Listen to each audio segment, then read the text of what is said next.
Home is Where You Left It, by Adam Chase. Recording by Mark Nelson. Only the shells of deserted mud-brick houses greeted Steve Cantwell when he reached the village. He poked around in them for a while. The desert heat was searing, parching, and the Syrian sun gleamed balefully off the blades of Steve's unicopter, which had brought him from Oasis City almost 500 miles away. He had remembered heat from his childhood here on Sirius' second planet with the Earth colony, but not heat like this. It was like a magnet drawing all the moisture out of his body. He walked among the buildings, surprise and perhaps sadness etched on his gaunt, weather-beaten face. Childhood memories flooded back. The single well from which all the families drew their water, the mud-brick house, hardly different from the others, and just 4 walls and a roof now, in which he lived with his aunt after his parents had been killed in a Kumaji raid, the community center where he'd spent his happiest time as a boy. He went to the well and hoisted up a pailful of water. The winch creaked as he remembered. He ladled out the water, suddenly very thirsty, and brought the ladle to his lips. He hurled the ladle away. The water was bitter, not brackish. Poisoned. He spat with fury, then kneeled and stuffed his mouth with sand, almost gagging. After a while, he spat out the sand too, and opened his canteen and rinsed his mouth. His lips and mouth were paralyzed by contact with the poison. He walked quickly across the well square to his aunt's house. Inside it was dim, but hardly cooler. Steve was sweating, the saline sweat making him blink. He scowled, not understanding. The table was set in his aunt's house. A coffee pot was on the stove, and last night's partially consumed dinner still on the table. The well had been poisoned, the town had been deserted on the spur of the moment, and Steve had returned to his boyhood home from Earth, too late for anything. He went outside into the square. A lizard was sunning itself and staring at him with lidless eyes. When he moved across the square, the lizard scurried away. "Earthman!" a quavering voice called. Steve ran toward the sound. In the scant shadow of the community center, a Kumaji was resting. He was a withered old man, all skin and bones, and sweat-stiffened tunic, with enormous red-rimmed eyes. His purple skin, which had been blasted by the merciless sun, was almost black. Steve held the canteen to his lips and watched his throat working almost spasmodically to get the water down. After a while, Steve withdrew the canteen and said, "What happened here?" "They're gone, all gone." "Yes, but what happened?" "The Kumaji." "You're a Kumaji." "This is my town," the old man said. "I lived with the Earthmen. Now they're gone." "But you stayed here." "To die," the old man said, without self-pity. "I'm too old to flee, too old to fight, too old for anything but death. More water." Steve gave him another drink. "You still haven't told me what happened." Actually, though, Steve could guess. With the 22nd century Earth population hovering at the 11 billion mark, colonies were sought everywhere, even on a parched desert wasteland like this. The Kumaji tribesmen had never accepted the colony as a fact of their life on the desert, and in a way, Steve could not blame them. It meant one oasis less for their own nomadic sustenance. When Steve was a boy, Kumaji raids were frequent. At school on Earth and Luna, he'd read about the raids, how they'd increased in violence, how the Earth government, so far away and utterly unable to protect its distant colony, had suggested withdrawal from the Kumaji desert settlement, especially since a colony could exist there under only the most primitive conditions, almost like the purple-skinned Kumaji natives themselves. "When did it happen?" Steve demanded. "Last night." It was now mid-afternoon. 3 folks died," the Kumaji said in his almost perfect English, "from the poisoning of the well. The well was the last straw. The colonists had no choice. They had to go, and go fast, taking what little water they had left in the houses." "Will they try to walk all the way through to Oasis City?" Oasis City, built at the confluence of 2 underground rivers which came to the surface there and flowed the rest of the way to the sea above ground, was almost 500 miles from the colony. 500 miles of trackless sands and 130-degree heat. "They have to," the old man said, "and they have to hurry. Men, women, and children. The Kumaji are after them." Steve felt irrational hatred then. He thought it would help if he could find some of the nomadic tribesmen and kill them. It might help the way he felt, he knew, but it certainly wouldn't help the fleeing colonists, trekking across a parched wilderness to the safety of Oasis City, or death. "Come on," Steve said, making up his mind. "The unicopter can hold 2 in a pinch." "You're going after them?" "I've got to. They're my people. I've been away too long." "Say, you're young Cantwell, aren't you? Now I remember." "Yes, I'm Steve Cantwell." "I'm not going anyplace, young fellow." "But you can't stay here, without any good water to drink, without—" "I'm staying," the old man said, still without self-pity, just matter-of-factly. "The Earth folks have no room for me, and I can't blame them. The Kumaji'll kill me for a renegade, I figure. I've lived a good, long life. I've no regrets. Go after your people, young fellow. They need every extra strong right arm they can get. You've got any weapons?" "No," Steve said. "Too bad. Well, goodbye, and good luck." "But you can't—" "Oh, I'm staying. I want to stay. This is my home. It's the only home I'll ever have. Good luck, young fellow." Slowly, Steve walked to his unicopter.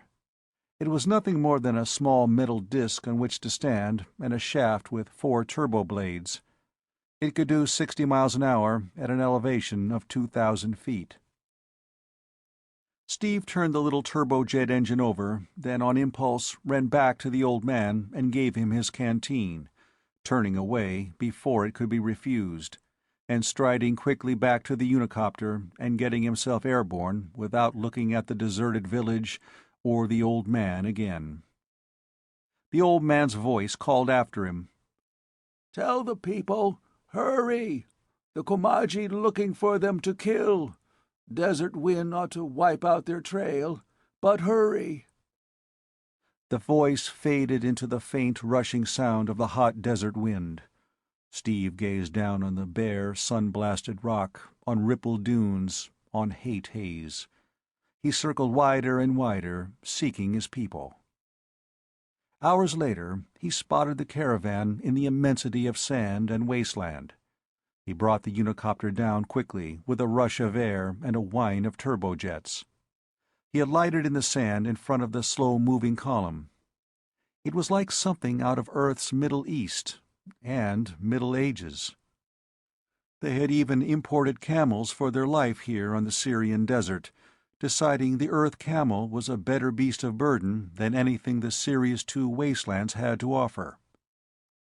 They walked beside the great, humped beasts of burden, the animals piled high with the swaying baggage of their belongings. They moved through the sands with agonizing slowness.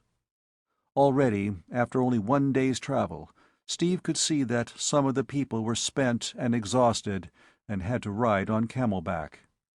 They had gone perhaps 15 miles, with almost 500 to go, across searing desert, the Kumaji seeking them. "Hello!" Steve shouted, and a man armed with an auto rifle came striding clumsily through the sand toward him.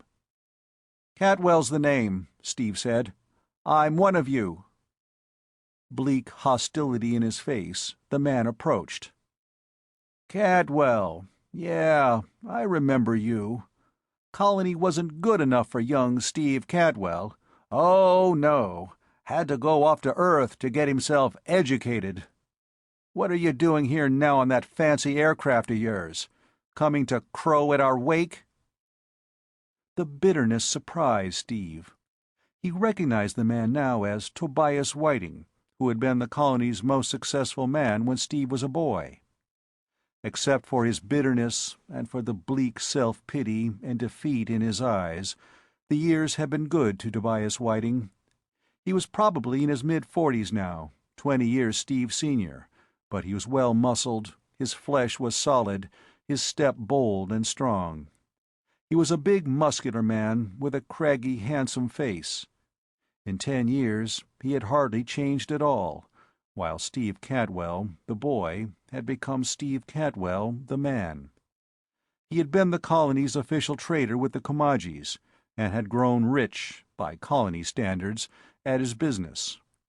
Now, Steve realized, all that was behind him, and he could only flee with the others, either back to the terribly crowded Earth, or in search of a new colony on some other outworld, if they could get the transportation. Perhaps that explained his bitterness. "So, you've come back, eh? You sure picked a time, Cantwell." The refugees were still about a quarter of a mile off, coming up slowly. They hardly seemed to be moving at all. "Is my aunt all right?" Steve said.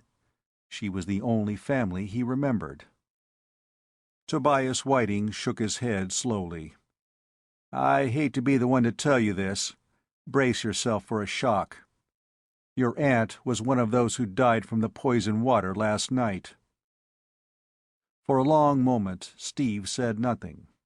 The only emotion he felt was pity. Pity for the hard life his aunt had lived, and the hard death. Sadness would come later, if there was to be a time for sadness. The caravan reached them then. The first person Steve saw was a girl. She wore the shroud-like desert garment, and her face, it would be a pretty face under other circumstances, Steve realized, was etched with lines of fatigue. Steve did not recognize her. "Who is he, Dad?" the girl said. "Young Cadwell, remember?" So, this was Mary Whiting, Steve thought. Why, she'd been a moppet 10 years ago. How old? 10 years old, maybe. The years crowded him suddenly. She was a woman now. "Steve Cantwell?" Mary said. "Of course I remember. Hello, Steve. I'm sorry you had to come back at a time like this. I'm sorry about your aunt. If there's anything I can do—" Steve shook his head, then shook the hand she offered him. She was a slim, strong girl with a firm handshake. Her concern for him at a time like this was a little short of amazing, especially since it was completely genuine. He appreciated it. Tobias Whiting said, "Shame of it is, Cantwell, some of us could get along with the Komagi. I had a pretty good business here, you know that." He looked with bitterness at the dusty file of refugees. "But I never got a credit out of it. Wherever we wind up, my girl and I will be poor again. We could have been rich." Steve asked, "What happened to all your profits?" "Tied up with a Komagi moneylender. But thanks to what happened, I'll never see it again." Mary winced, as if her father's words and his self-pity were painful to her. Then others came up, and a few minutes were spent in back-pounding and handshaking, as some of the men who had been boys with Steve came up to recognize and be recognized. Their greeting was warm, as Tobias Whiting's had been cool. Despite the knowledge of what lay behind all of them, and what still lay ahead, it was a little like homecoming.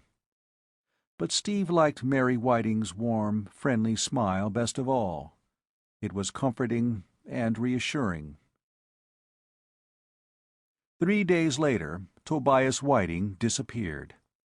The caravan had been making no more than 10 or 15 miles a day.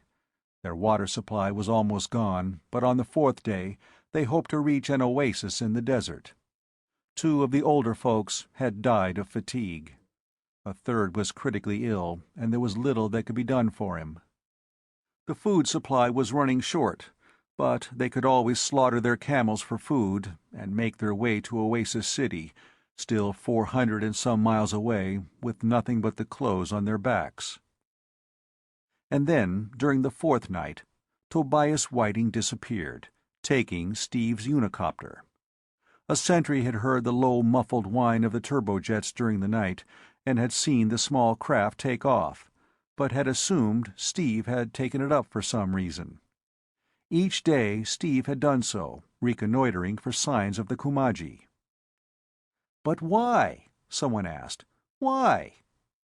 At first there was no answer. Then a woman whose husband had died the day before said, "It's no secret Whiting has plenty of money, with the Kumaji." None of them looked at Mary. She stood there defiantly, not saying anything, and Steve squeezed her hand. "Now, wait a minute," one of Whiting's friends said. "Wait nothing." This was Jeremy Gort, who twice had been mayor of the colony. "I know how Whiting's mind works. He slaved all his life for that money. That's the way he'll see it. Cantwell, didn't you say the Kumaji were looking for us, to kill us?" "That's what I was told," Steve said. "All right," Gort went on relentlessly. "Then this is what I figure must have happened.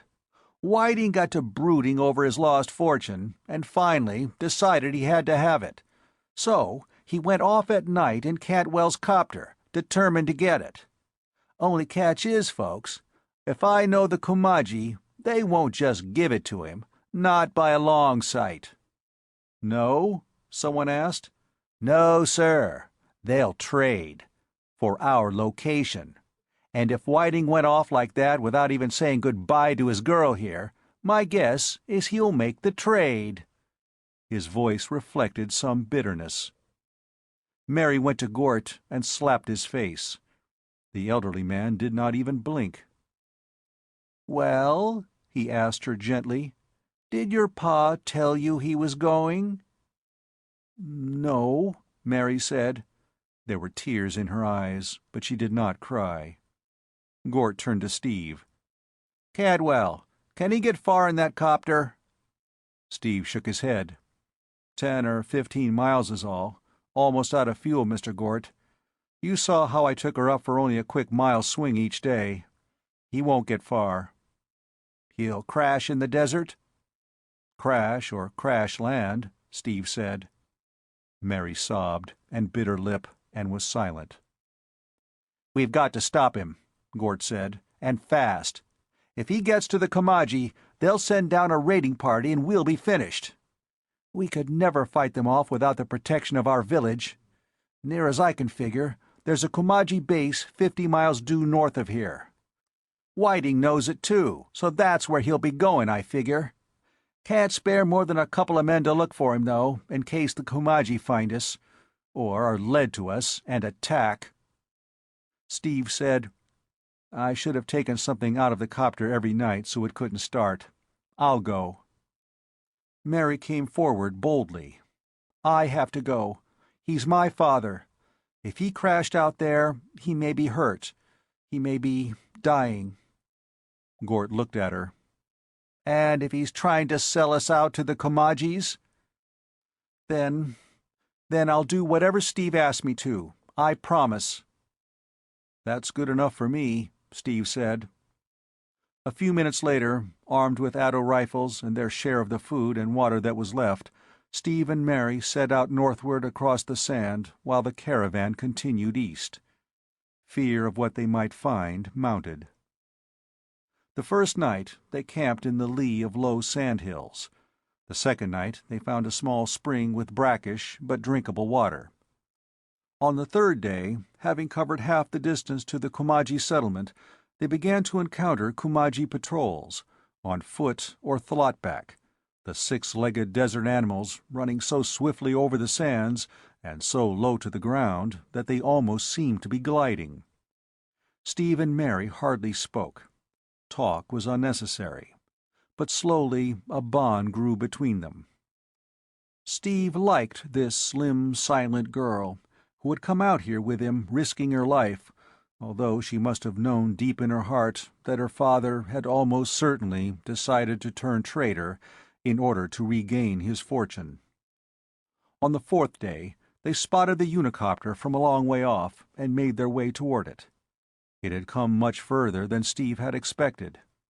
With sinking heart, he realized that Tobias Whiting, if he escaped the crash landing without injury, must surely have reached the Kumaji encampment by now. "It doesn't seem badly damaged," Mary said. The platform had buckled slightly, the copter was tilted over, one of the rotors twisted, its end buried in sand. Tobias Whiting wasn't there.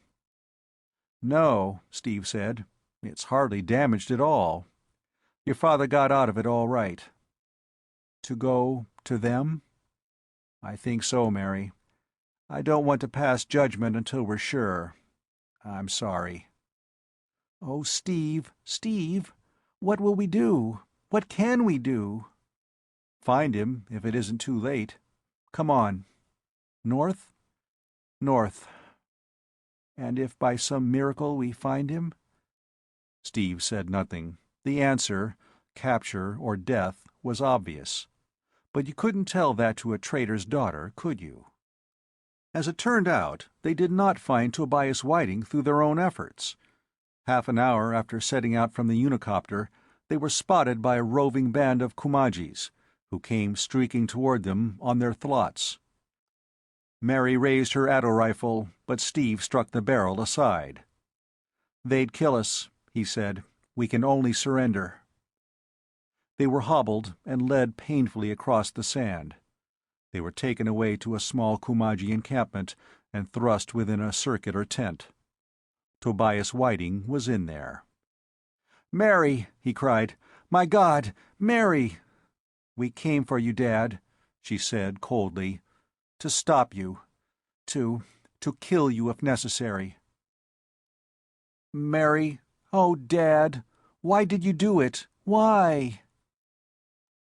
"We couldn't start all over again, could we? You have a right to live the sort of life I planned for you. You—" "Whiting," Steve said. "Did you tell them yet?" No, I haven't. I have information to trade, sure. But I want to make sure it's going to the right people. I want to get our— Dad! Our money and all those deaths?" "It doesn't matter now. I had changed my mind, Mary. Truly. But now that you're a prisoner, what if I don't talk? Don't you see? They'll torture you. They'll make you talk. And that way, we get nothing. I couldn't stand to see them hurt you." "They can do what they think they have to do. I'll tell them nothing." "You won't have to," Whiting said. "I'll tell them when we reach the larger settlement. They're taking us there tomorrow, they told me." "Then we've got to get out of here tonight," Steve said. The low sun cast the shadow of their guard against the thlotskin wall of their tent. He was a single man, armed with a long, pike-like weapon.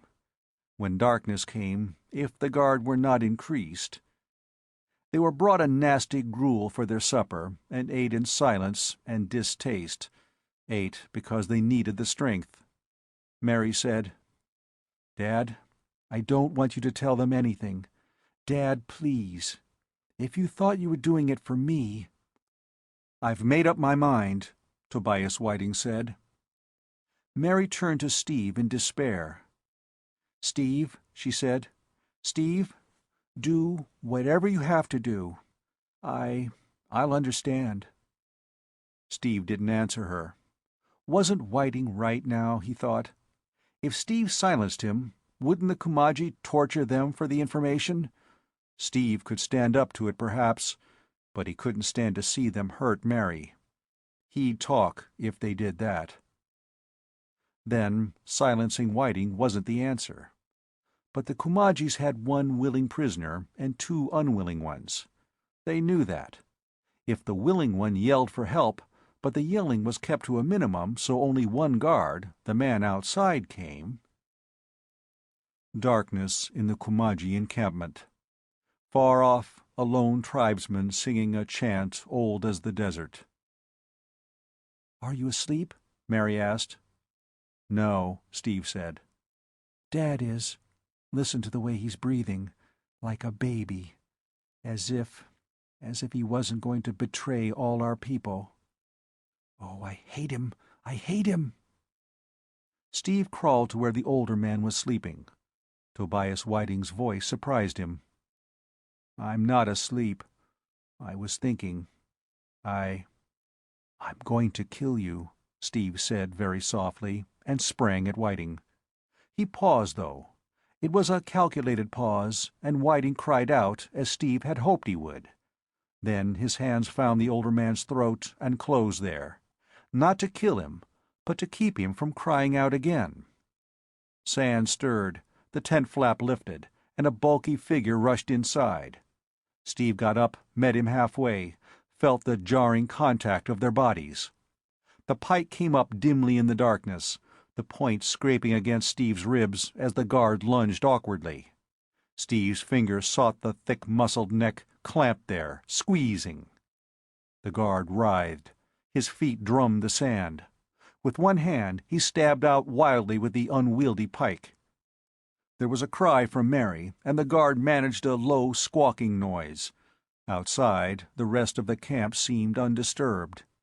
There was death in Steve's strong, tightening fingers. There had to be death there. Death for the Kumaji guard, or death for the fleeing Earthmen, who had lost one colony and must seek another. They fell together on the sand, the guard still struggling. Steve couldn't release his throat to grab the pike. The guard stabbed out awkwardly, blindly with it, kicking up sand. Then Tobias Whiting moaned, but Steve hardly heard him. When the guard's legs stopped drumming, Steve released him. The man was either dead or so close to death that he would be out for hours. Steve had never killed a man before, had never in violence and with intent to kill attacked a man. "Steve!" It was Mary, calling his name and crying. "It's Dad. Dad was hit. The pike. A wild stab. He's hit bad." Steve crawled over to them. It was very dark. He could barely make out Tobias Whiting's pain-contorted face. "My stomach," Whiting said, gasping for breath. "The pain." Steve probed with his hands, found the wound. Blood was rushing out. He couldn't stop it, and he knew it, and he thought Whiting knew it too. He touched Mary's hand and held it. Mary sobbed against him, crying softly. "You too," Whiting gasped. "You too, Mary girl. Is he what you want?" "Yes, Dad. Oh, yes." "You can get her out of here, Cantwell?" "I think so," Steve said. "Then go. Go while you can. I'll tell them due south. The Earthmen are heading due south. They'll go south. They won't find the caravan. You'll all get away. If it's what you want, Mary." She leaned away from Steve, kissing her father. She asked Steve, "Isn't there anything we can do for him?" Steve shook his head. "But he's got to live long enough to tell them, to deceive them." "I'll live long enough," Whiting said, and Steve knew then that he would. "Luck to all of you. From a very foolish man." Steve took Mary's hand and pulled her out into the hot, dark, wind-blown night. He carried the dead Kumaji's pike, and they slipped it across the sand to where the thlots were hobbled for the night. He hardly remembered the rest of it. There was violence and death, but necessary death. He killed a man with the pike and unhobbled one of the thlots. The animal screamed, and 2 more Kumajis came sleepily through the night to see what was the matter. With the long edge of the pike's blade, he decapitated one of them. He slammed the shaft of the weapon across the other's face, probably breaking his jaw. The camp was in a turmoil. In the darkness, he flung Mary on the Thlott's bare back in front of him, and they glided off across the sand. Pursuit was disorganized and unsuccessful. It was too dark for effective pursuit, as Steve had hoped it would be. They rode swiftly all night and continued riding with the dawn. They could have gone in any direction. The wind-driven sand would obliterate their trail. 2 days later, they reached the caravan. As they rode up, Mary said, "Steve, do you have to tell them?" "We can tell them this," Steve said. "Your father died a hero's death, sending the Kumajis off in the wrong direction." "And not what he planned to do first?" "No. We'll tell them that was his intention all the while. A man can make a mistake, can't he?" "I love you, Steve. I love you." Then they rode down on the caravan. Somehow, Steve knew they would all reach Oasis City in safety. With Mary, he would find a new world out in the vastness of space. The end of Home is Where You Left It by Adam Chase.